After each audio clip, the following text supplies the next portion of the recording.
Hello friends, एक बार फिर से स्वागत है आपका हमारे YouTube channel Sonu competition classes पे।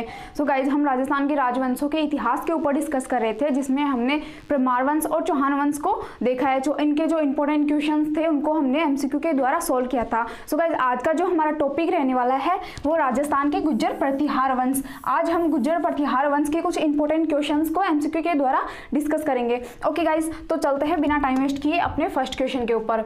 आज का हमारा फर्स्ट क्वेश्चन है, किस गुज्जर प्रतिहार शासक को प्रतिहारों में पितृहंता कहा जाता है? पितृहंता किस शासक को कहा जाता है? पितृहंता का अर्थ क्या होता है?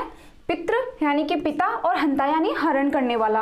ओके, पिता का हरण करने वाला। तो पिता का हरण यानी कि पिता की मृत्यु किस शासक के हाथों हुई थी? अपने ही पिता की मृत्यु। तो इसमें देखते हैं, ये हमारे ऑप्शन है। पहला है रामचंद्र, रामभद्र, यहाँ पे रामभद्र।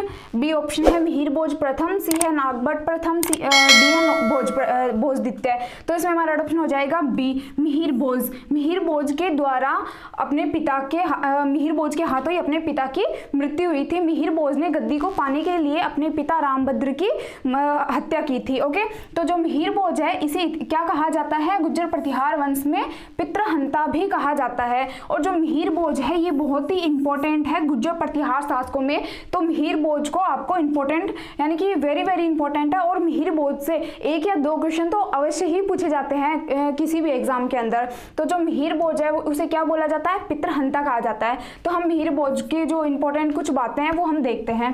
पहला ये कि जो मिहिर भोज है वो प्रतिहार शासकों में बहुत ही प्रतापी, साहसी और वीर शासक हुआ है, योग्य शासक था। जो मिहिर भोज है इसका समयकाल भी अन्य शासकों से बहुत ही अधिक था। तो इसका समयकाल क्या था?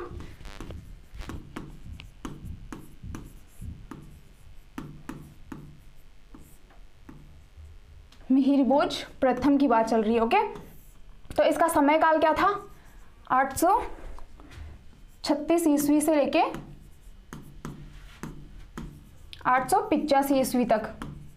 तो आप देख सकते हो ना कितना ज्यादा समयकाल है, यानी कि लगभग आधी शताब्दी तक इन्होंने शासन किया है अपने काल के अंदर।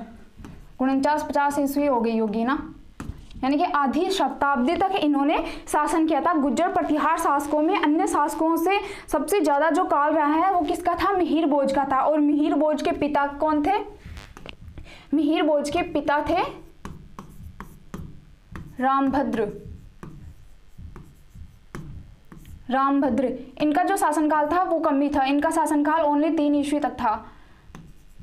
833 ईस्वी से लेके 836 ईस्वी तक रहा है। तो इनका शासनकाल क्या है? इन्होंने ज़्यादा समय तक शासन नहीं किया था। और इनकी जो मृत्यु है, रामभद्र की मृत्यु किसके हाथ हुई थी? अपने ही पुत्र मिहिर भोज प्रथम के हाथों हुई थी। इसलिए मिहिर भोज को क्या कहा जाता है? पितृहंता भी कहा जाता है। तो ये भी इंपॉर्टेंट है, आपको ध्यान में रखना है। पितृहंता किसे कहा जाता है? मिहिर भोज प्रथम को कहा जाता है। फिर इनके पिता हो गए रामभद्र और इनकी माता का नाम था अप्पा देवी। अप्पा देवी। मिहिर भोज है वो रामभद्र और अप्पा देवी के पुत्र थे। फिर मिहिर भोज का विवाह देखते हैं। तो मिहिर भोज का जो विवाह है वो भाटी वंश के अंदर हुआ था। ये भी इंपॉर्टेंट है। मिहिर भोज का विवाह किस में हुआ था? भाटी वंश के अंदर हुआ था। और इनकी रानी का नाम था चंद्रभट्टारिका। भट्टारिका कौन थी? इनकी रानी थी, मिहिर भोज की रानी थी चंद्रभट्टारिका, जो भाटी वंश की राजकुमारी थी। और चंद्रभट्टारिका के साथ मिहिर भोज प्रथम का विवाह हुआ था। यानी कि ये भी इंपॉर्टेंट है, मिहिर भोज का जो विवाह है वो किस वंश में हुआ था? भाटी वंश के अंदर हुआ था। ओके गाइज, और जो मिहिर भोज है वो फर्स्ट ऑफ ऑल ये कि जो भी गुज्जर प्रतिहार शासक थे वो भगवान विष्णु और भगवान सूर्य को उपासक थे। तो जो गुज्जर प्रतिहार शासक थे इन्होंने अपने अपने काल के अंदर कई भवनों और मंदिरों का भी निर्माण करवाया था। और सबसे अधिक जो मंदिरों का निर्माण करवाया गया था वो भगवान विष्णु के मंदिर थे। तो जो मिहिर भोज थे इन्होंने भी अपने शासन काल के अंदर भगवान विष्णु के मंदिर का निर्माण करवाया था। और इसी वजह से मिहिर भोज को उपाधियां भी दी गई थी। तो इनकी उपाधि कौन कौन सी है? आदिवराह की उपाधि,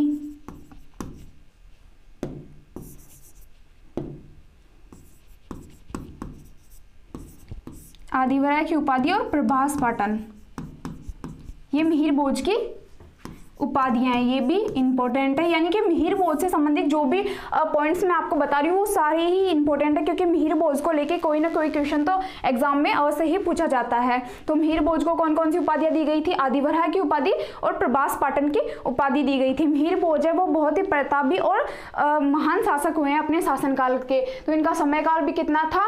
लगभग 49 या 50 ईस्वी तक था। 836 ईस्वी से लेकर 885 ईस्वी तक इन्होंने शासन किया था। इनकी रानी का नाम था चंद्र भट्टारिका, इनके पिता थे रामभद्र और माता थी अप्पा देवी। तो फिर और जो मिहिर भोज है इनकी योग्यता तथा इनकी जानकारी के बारे में हमें कहाँ से मिलता है? इनकी जानकारी हमें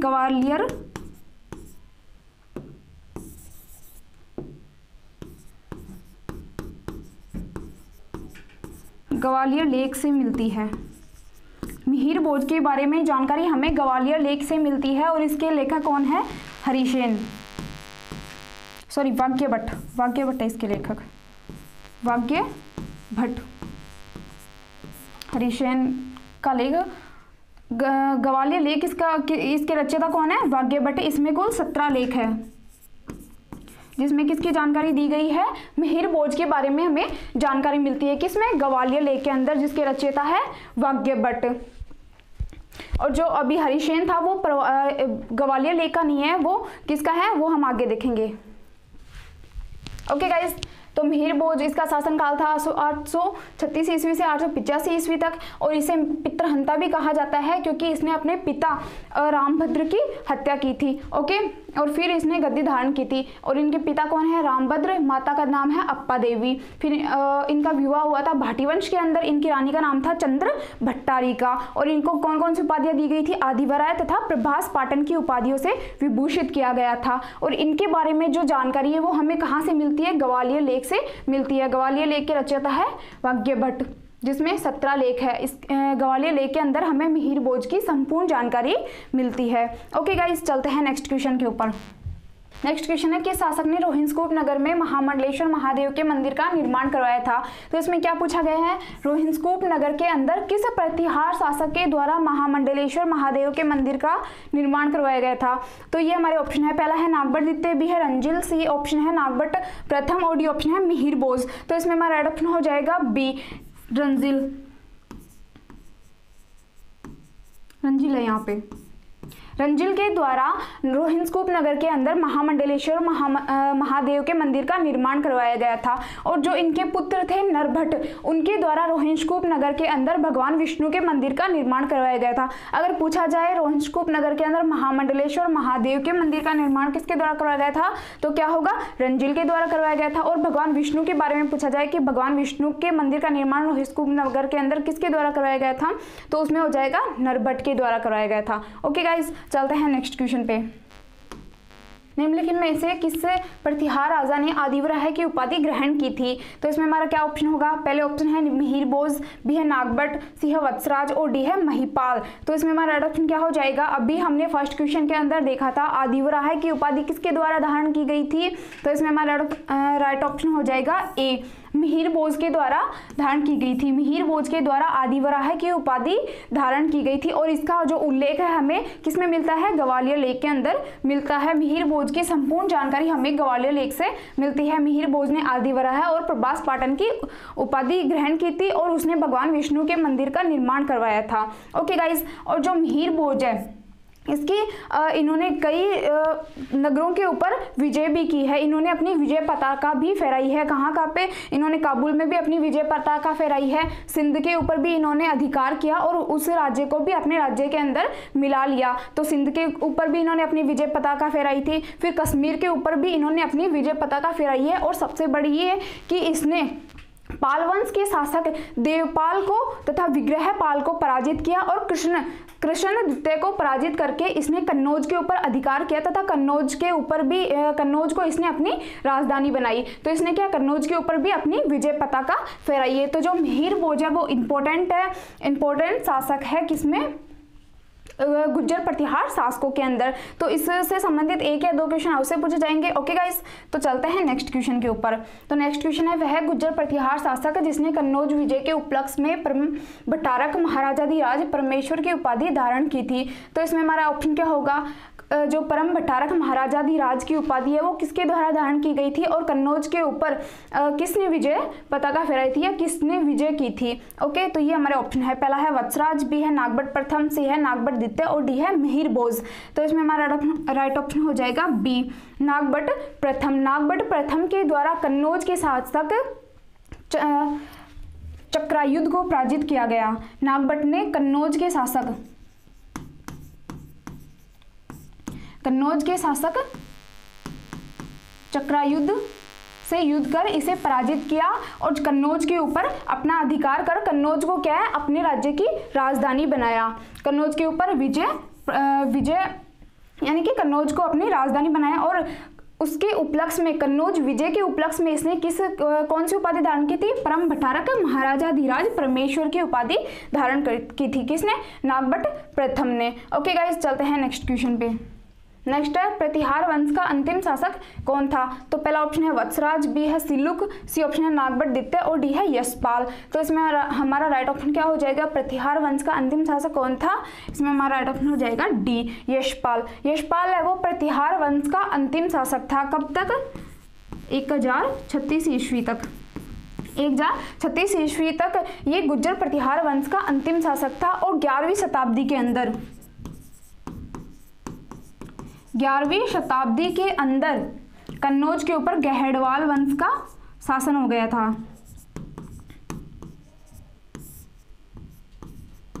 11वीं शताब्दी के अंदर कन्नौज के ऊपर किसका शासन हो गया था, किसका अधिकार हो गया था, गहड़वाल वंश का अधिकार हो गया था। तो जो यशपाल था वो 1036 ईस्वी तक ही शासक रहा। ये प्रतिहार वंश का अंतिम शासक था। कौन, यशपाल। ओके गाइस, चलते हैं नेक्स्ट क्वेश्चन पे। नेक्स्ट है, निम्नलिखित गुज्जर प्रतिहार राजाओं में से किसे निर्भय नरेश कहा जाता है।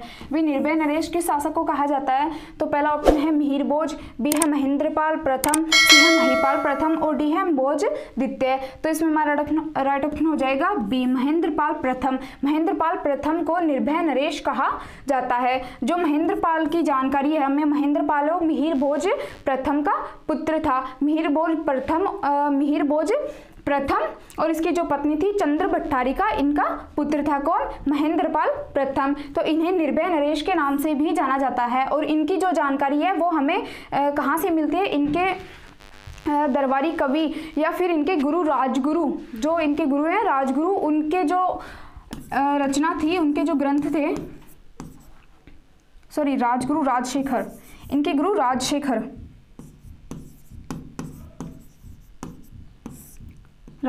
के ग्रंथ काव्य मीमांसा, बाल रामायण, बाल भारत, हरिविलास, इन सभी से हमें महेंद्रपाल की जानकारी मिलती है। ये किसके ग्रंथ है, राजशेखर, जो इनके कवि या इनके गुरु हुए हैं। ओके गाइस, और महेंद्रपाल को और क्या क्या कहा जाता है, निर्भय नरेश के नाम से जाना जाता है।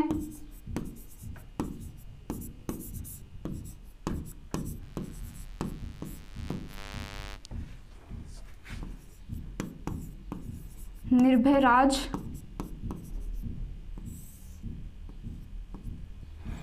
नरेश, निर्भय राज के नाम से भी इन्हें जाना जाता है। ओके, चलते हैं नेक्स्ट क्वेश्चन पे। नेक्स्ट है, निम्नलिखित में से किस गुज्जर प्रतिहार शासक को हेरम्बपाल विनायकपाल के नाम से जाना जाता है। तो ये हमारे ऑप्शन है, पहला है मिहिर भोज प्रथम, बी है महेंद्रपाल प्रथम, सी है महिपाल प्रथम और डी है भोज द्वितीय। तो इसमें हमारा राइट ऑप्शन हो जाएगा सी, महिपाल प्रथम। महिपाल प्रथम को हेरम्बपाल या फिर विनायकपाल के नाम से भी जाना जाता है। ओके, चलते हैं नेक्स्ट क्वेश्चन पे। नेक्स्ट क्वेश्चन है, गुज्जर प्रतिहार शासक इस नाम से भी जाने जाते हैं। जो गुज्जर प्रतिहार शासक है वो और किस नाम से जाने जाते हैं। तो ये हमारे ऑप्शन है, पहला है आर्य के नाम से, बी है ब्राह्मण के नाम से, सी है वैश्य के नाम से और डी है अग्निकुंड राजपूत के नाम से। तो इसमें हमारा राइट ऑप्शन क्या हो जाएगा, आपको पता है डी, अग्निकुंड राजपूत के नाम से भी जाने जाते हैं गुज्जर प्रतिहार शासक। हमने जो राजस्थान के राजवंशों के इतिहास वाला जो हमारा टॉपिक था, जिसके अंदर हमने देखा था जो पृथ्वीराज चौहान का जो कवि या फिर सखा चंद्रवरदाई था, उसने राजपूतों के 4 वंश बताए थे अपने प्रसिद्ध ग्रंथ पृथ्वीराज रासो के अंदर। उसका ग्रंथ था पृथ्वीराज रासो। जिसके अंदर उसने राजपूत के 4 वंश बताए थे। कौन कौन से? चौहान वंश, परमार वंश, चालुक्य और प्रतिहार वंश। राजपूतों के कौन कौन से वंश बताए थे चंद्रवरदाई ने? चौहान वंश, परमार वंश, चालुक्य वंश और प्रतिहार वंश। और इन सभी वंशों की जो उत्पत्ति है उसने अग्निकुंड से मानी है, जो किसके द्वारा कराया गया था? ऋषि वशिष्ठ के द्वारा आबू पर्वत पर किए गए यज्ञ या फिर अग्निकुंड से इनकी उत्पत्ति मानी है। किसकी? इन सभी वंशों की, चौहान वंश, परमार वंश, चालुक्य वंश और प्रतिहार वंश। तो गुज्जर प्रतिहार शासकों को और किस नाम से जाना जाता है? अग्निकुंड राजपूत के नाम से भी जाना जाता है। और इनकी जो ये उत्पत्ति अग्निकुंड से किसने बताई है? कवि चंद्रवरदाई के द्वारा बताई गई है। ओके गाइज, क्लियर हुआ? चलते हैं नेक्स्ट क्वेश्चन पे। नेक्स्ट है, गुज्जर प्रतिहार शासकों में से किसे रोहिल्दी के नाम से जाना जाता है? रोहिल्दी किसे कहा जाता है? तो ये हमारे ऑप्शन है, पहला है हरिश्चंद्र, बी है नागभट्ट प्रथम, सी है बाठक और डी है ककुक। तो इसमें हमारा ऑप्शन हो जाएगा ए, हरिश्चंद्र। हरिश्चंद्र है वो 6ठी शताब्दी का ब्राह्मण था। ओके, 6ठी शताब्दी का ब्राह्मण था, जिसे किस नाम से जाना जाता है? रोहिल्दी के नाम से भी जाना जाता है। और इसने गुज्जर प्रतिहार शासकों की नींव डाली थी। इसने क्या किया? गुज्जर प्रतिहारों की जो नींव है वो किसके द्वारा डाली गई थी? हरिश्चंद्र के द्वारा ही डाली गई थी। इसलिए इसे गुज्जर प्रतिहार शासकों का गुरु, गुज्जर प्रतिहारों का संस्थापक या फिर मूल पुरुष के नाम से भी जाना जाता है हरिश्चंद्र को। ओके, और इसे रोहिल्दी भी कहा जाता है। एक 6ठी शताब्दी का ब्राह्मण थे। ओके, चलते हैं नेक्स्ट क्वेश्चन पे। नेक्स्ट है, गुज्जर प्रतिहार शासकों में से किसका चीनी यात्री हेंगसोंग ने पेलोपेली के नाम से उल्लेख किया है? पेलोपेली के नाम से उल्लेख किया है। तो ये हमारे ऑप्शन है, पहला है हरिश्चंद्र, बी है नरबट, सी है रंजिल और डी है नागभट्ट। तो इसमें हमारा राइट ऑप्शन क्या हो जाएगा? पेलोपेली के नाम से किसका उल्लेख किया गया है? किसके द्वारा? चीनी यात्री हेंगसोंग के द्वारा। तो इसमें हमारा राइट ऑप्शन हो जाएगा बी, नरबट। नरबट का उल्लेख किया गया है। नरबट है वो रंजिल का पुत्र था। नरबट किसका पुत्र था? रंजिल का पुत्र था नरबट। तो नरबट ने क्या है? पिलापली की उपाधि धारण की थी।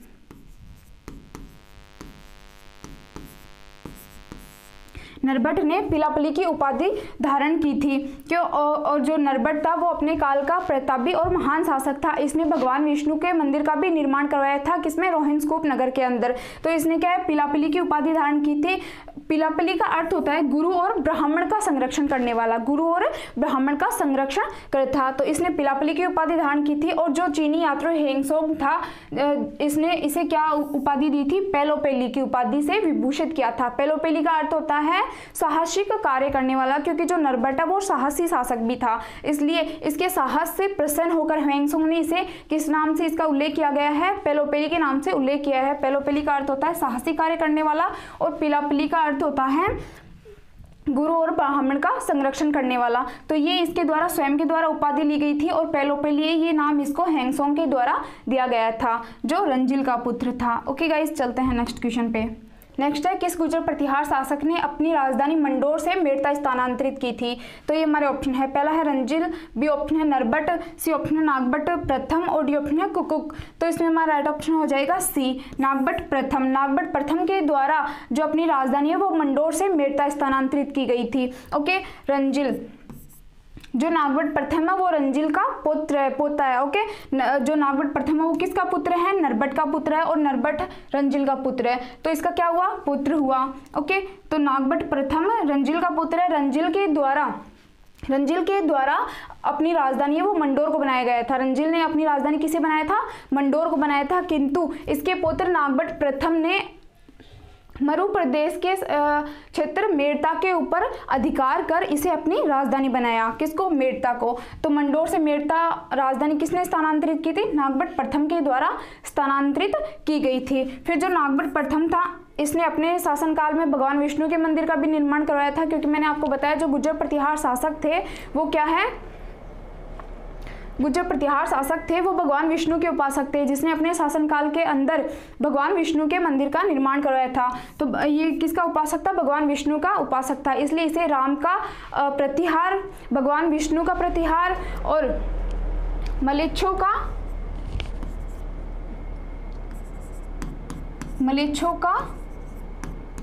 नाशक था, इंद्र का दंभ भी कहा जाता है। क्या कहा जाता है? भगवान विष्णु की मूर्ति का प्रतिहार, राम का प्रतिहार, इंद्र के दंभ का नाशक और मलेच्छों का नाशक के नाम से भी इसे जाना जाता है, नागभट्ट प्रथम को। ओके गाइस, क्लियर हुआ? चलते हैं नेक्स्ट क्वेश्चन पे। नेक्स्ट है, निम्नलिखित चीनी यात्रियों में से किसने गुज्जर प्रदेश को कुचेलो के नाम से उल्लेख किया है?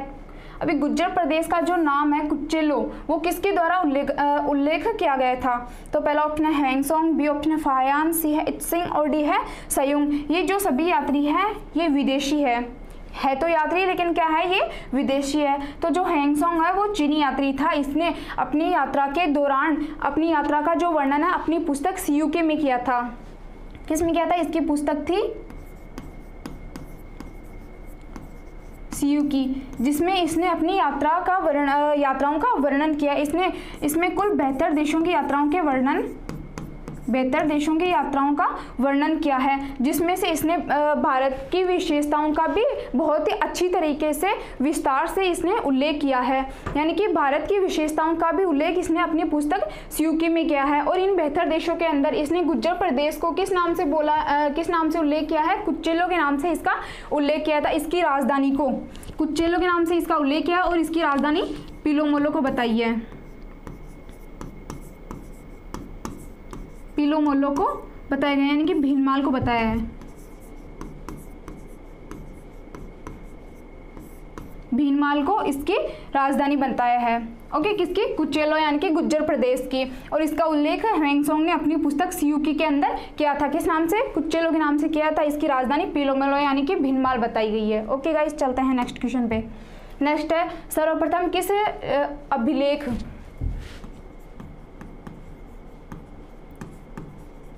है यहाँ पे, किस अभिलेख में गुज्जर जाति का उल्लेख किया गया है? सबसे पहले किस अभिलेख के अंदर गुज्जर जाति का उल्लेख किया गया है? तो ये हमारा ऑप्शन है, पहला है ऐहोल प्रशस्ति, बी है प्रयाग प्रशस्ति, सी ऑप्शन है उपयुक्त दोनों और डी ऑप्शन है इनमें से कोई नहीं। तो इसमें हमारा ऑप्शन हो जाएगा ए, ऐहोल प्रशस्ति। ऐहोल प्रशस्ति के अंदर सबसे पहले गुज्जर जाति का उल्लेख किया गया है। और जो ऐहोल प्रशस्ति है वो किसकी है?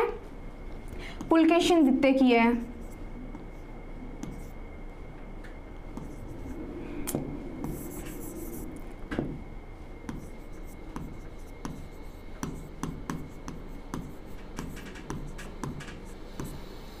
पुलकेशिन द्वितीय की रचना है ऐहोल प्रशस्ति, जो कौन है? चालुक्य शासक है।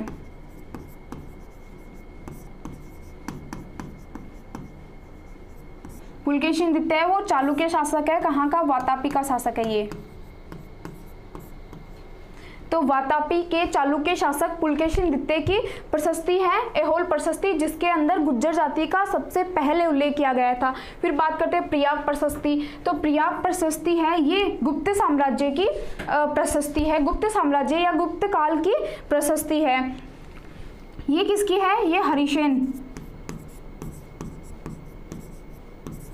हरिसेन की रचना है प्रयाग प्रशस्ति, जो समुद्रगुप्त का दरबारी कवि था। गुप्त सम्राट समुद्रगुप्त का दरबारी कवि था। कौन? हरिसेन। तो इसकी प्रशस्ति है प्रयाग प्रशस्ति। और प्रयाग प्रशस्ति के अंदर गुप्त सम्राट समुद्रगुप्त का की योग्यताओं या इनकी जानकारी हमें मिलती है। कहाँ से? प्रयाग प्रशस्ति के अंदर, क्योंकि प्रयाग प्रशस्ति के अंदर समुद्रगुप्त की योग्यताओं, इसके साहस और इनका उल्लेख किया गया है। किसके द्वारा? हरिसेन के द्वारा, जो इसका दरबारी कवि था। ओके गाइस, जो प्रयाग प्रशस्ति है वो गुप्त काल की है और जो ऐहोल प्रशस्ति है वो किसकी है? पुलकेशिन द्वितीय, चालुक्य शासक पुलकेशिन द्वितीय की है। ओके, चलते हैं नेक्स्ट क्वेश्चन पे। नेक्स्ट है, प्रतिहार साम्राज्य का वास्तविक संस्थापक किसे कहा जाता है? प्रतिहार साम्राज्य का वास्तविक संस्थापक किसे कहा जाता है? तो ये हमारा ऑप्शन है, पहला है नागभट्ट प्रथम, बी है रंजिल, सी है ककुक और डी है वत्सराज। तो इसमें हमारा राइट ऑप्शन क्या हो जाएगा? ए, नागभट्ट प्रथम। नागभट्ट प्रथम को प्रतिहार साम्राज्य का वास्तविक संस्थापक कहा जाता है। मैंने आपको बताया था जो हरिश्चंद्र था उसने क्या है? प्रतिहार साम्राज्य की नींव रखी थी, क्योंकि उसे ही प्रतिहार साम्राज्य का संस्थापक कहा जाता है। किंतु नागभट्ट प्रथम के शासनकाल से वास्तविक रूप से क्या है? प्रतिहार साम्राज्य की शुरुआत हुई थी, जिसकी वजह से नागभट्ट प्रथम को क्या है? प्रतिहार साम्राज्य का वास्तविक संस्थापक भी कहा जाता है। ओके गाइज, तो चलते हैं नेक्स्ट क्वेश्चन के ऊपर। नेक्स्ट है, किस प्रतिहार शासक को रणहस्तिन या युद्ध का हाथी की उपाधि दी गई थी? रण यानी कि युद्ध और हस्तिन जो युद्ध हाथी का पर्यायवाची है। ओके, तो रणहस्तिन की उपाधि से किस शासक को विभूषित किया गया था? तो ये हमारा ऑप्शन है, पहला है वत्सराज, बी है नागभट्ट द्वितीय, सी है ककुक और डी है रंजिल। तो इसमें हमारा ऑप्शन क्या हो जाएगा? इसमें हमारा ऑप्शन हो जाएगा ए वत्सराज। वत्सराज को रणहस्तिन यानी कि युद्ध के हाथी की उपाधि भी दी गई थी।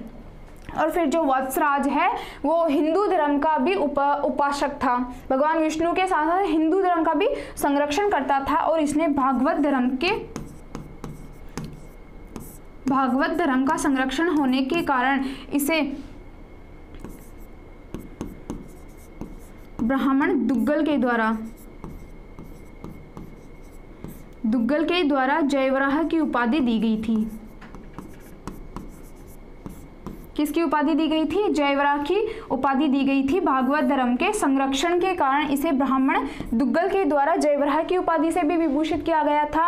और दूसरी वत्सराज को कौन सी किस उपाधि से विभूषित किया गया था? रणहस्तिन की उपाधि भी इसने ली थी। तो वत्सराज है वो किसका पुत्र था? वत्सराज नागभट्ट प्रथम का पुत्र था। ओके, नागभट्ट प्रथम का पुत्र था। मैं आपको डिटेल में बताती हूँ। सबसे पहले हरिश्चंद्र है, हरिश्चंद्र के पुत्र का नाम है रंजिल और रंजिल के पुत्र थे नरभट्ट। तो नरभट्ट के पुत्र कौन थे? नागभट्ट प्रथम। और नागभट्ट प्रथम था उनकी पत्नी सुंदर देवी। नागभट्ट प्रथम था इनकी पत्नी सुंदर देवी के पुत्र थे वत्सराज। इनके पुत्र थे वत्सराज। तो वत्सराज के पुत्र कौन थे? नागभट्ट द्वितीय थे। ओके गाइस, और ये जो सभी शासक है वो अपने शासनकाल के महत्वपूर्ण और साहसी तथा प्रतापी शासक हुए हैं। ओके गाइस, क्लियर हुआ? ओके गाइज, आई होप कि मेरे द्वारा बताए गए सभी क्वेश्चन आंसर आपको अच्छे से क्लियर हो चुके होंगे। सो गाइज, जो भी क्वेश्चन आंसर मैंने आपको बताए हैं, अगर आपको इनकी पीडीएफ प्राप्त करनी हो तो आप सोशल मीडिया पे जाके Telegram channel Sonu competition classes से इनकी पीडीएफ प्राप्त कर सकते हो। और फिर सोशल मीडिया पे हमें सोनू क्लासेस और इंस्टाग्राम सोनू एजुकेशन ग्रुप के अंदर भी हमें फॉलो कर सकते हो। ओके गाइज, और अगर आपको कोई डाउट रहता है तो वो हमें कमेंट बॉक्स में कमेंट करके बता सकते हो। Okay guys, so thank you so much. मिलते हैं नेक्स्ट वीडियो में।